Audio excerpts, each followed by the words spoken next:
Hey guys, Sean Bougie, surplusfundsriches.net. One of the questions I got recently was interesting is everybody's talking about the government shutdown that's coming. Now, this happens, just so you know, we've had 14 shutdowns, 14 government shutdowns since 1980. So this is not a rare instance. And most of the states and the counties, anyway, really are not directly affected by this. I'm going to cover how they are, what programs are going to be affected. Just so you know, too, in the majority of states, courthouses such as where the Register of Deeds is and the Land Records Department, where all that is, they are required by law to stay open. They were open during COVID, even though you had to go through some hoops in order to use them.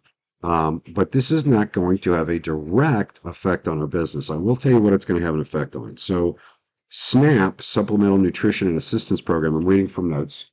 That is good or set up probably through the month of October.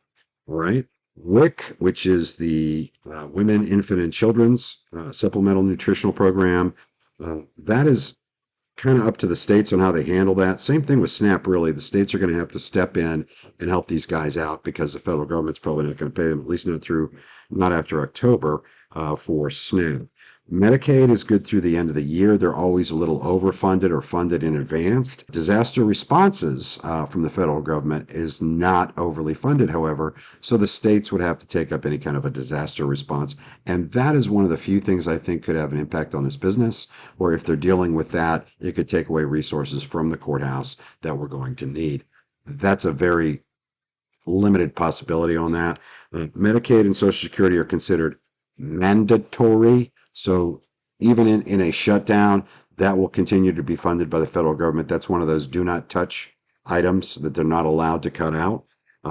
Again, though, WIC and SNAP are questionable how that's going to be handled.